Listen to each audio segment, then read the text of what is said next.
सूचना केवल हमारे विचार हैं, वित्तीय सलाह नहीं। निर्णय लेने से पहले खुद शोध करें। किसी भी लाभ या हानि के लिए हम उत्तरदायी नहीं हैं। जेबी केमिकल्स एंड फार्मास्यूटिकल्स लेफ्टिनेंट ने अपनी नई शेयर होल्डिंग रिपोर्ट्स रिलीज की हैं, जो फाइनेंशियल ईयर के क्वार्टर और पहले हाफ को कवर करता है, जो जून 31 ST 2024 तक चलता है। ये रिपोर्ट कंपनी के शेयर्स की डिटेल्ड जानकारी देता है, जिसमें promoters, promoter groups, foreign investors, public investors और सरकारी एंटिटीज शामिल हैं। प्रमोटर्स शेयर होल्डिंग 2024 के मार्च में 53.78% से 2024 के जून में 53.77% तक डिक्रीज हो गया।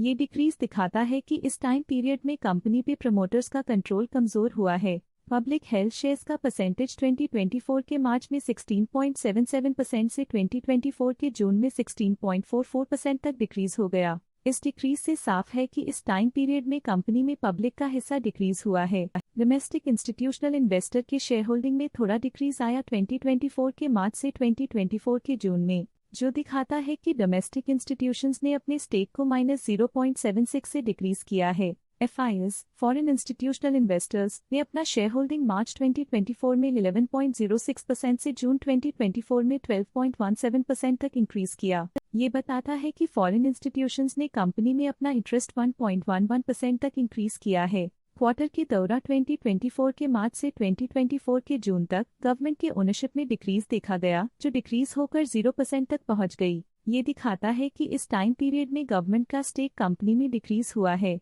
चलिए इन्वेस्टर्स की स्टैटिस्टिक्स पे नजर डालते हैं, जो शेयर होल्डिंग पैटर्न में फ्लक्चुएशंस का कारण बन सकते हैं। Clough investment holdings PTE limited इस क्वार्टर में स्टेक होल्डिंग में डाउनटर्न देखा। पिछले क्वार्टर के मुकाबले स्टेक होल्डिंग में -0.01% तक डिक्रीज हुआ है। म्यूचुअल फंड स्लैश ने अपने हिस्से को पिछले क्वार्टर में 15.45% से डिक्रीज करके 15.04% पे ले आए हैं। ये कंसेक्यूटिव क्वार्टर्स में -0.41% स्टेक्स डिफरेंस दिखाता है। कनारा रूबिको म्यूचुअल फंड AC कनारा रूबिको स्मॉल कैप फंड ने अपने हिस्से को पिछले क्वार्टर में 1.18% से डिक्रीज करके 1.12% पे ले आए हैं। ये कंसेक्यूटिव क्वार्टर्स में -0.06% स्टेक्स डिफरेंस दिखाता है। इन्वेस्को इंडिया कॉन्ट्रा फंड ने अपने हिस्से को पिछले क्वार्टर में 1.21% से डिक्रीज करके 1.2% पे ले आए हैं। ये कंसेक्यूटिव क्वार्टर्स में -0.01% स्टेक्स डिफरेंस दिखाता है। लेटेस्ट क्वार्टर में axis mutual fund trustee limited AC axis mutual fund AC axis small cap fund ने स्टेक होल्डिंग में इंक्रीज देखा, जिसमें 0.13% का अपटिक देखा गया।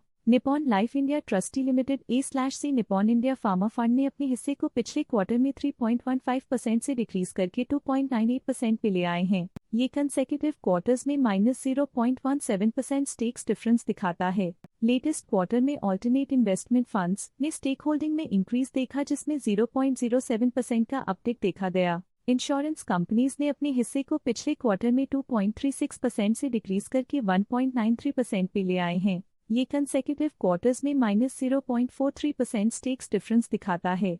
Kotak emerging equity scheme current quarter में 1.53% शेयर्स के साथ कंपनी में एंटर किया, जबकि प्रीवियस क्वार्टर में उनके पास 0% shares the Kotak Mahindra life insurance company limited previous quarter में 1% शेयर्स ओन करते थे, लेकिन करंट क्वार्टर में उन्होंने कंपनी से एग्जिट ले लिया है। इस पिछले क्वार्टर में foreign portfolio investors category I की स्टेक होल्डिंग में एक नोटवर्दी इंक्रीज देखा गया। उनके स्टेक होल्डिंग में 0.97% का सिग्निफिकेंट इंक्रीज देखा गया। इस पिछले क्वार्टर में फॉरेन पोर्टफोलियो इन्वेस्टर्स कैटेगरी 2 की स्टेक होल्डिंग में एक नोटवर्दी इंक्रीज देखा गया। उनके स्टेक होल्डिंग में 0.14% का सिग्निफिकेंट इंक्रीज देखा गया। ये था कंपनी का करंट शेयर होल्डिंग पैटर्न। देखने के लिए धन्यवाद। स्टॉक लेटेस्ट न्यूज अपडेट के लिए चैनल को सब्सक्राइब करें और वीडियो को लाइक एंड शेयर करें।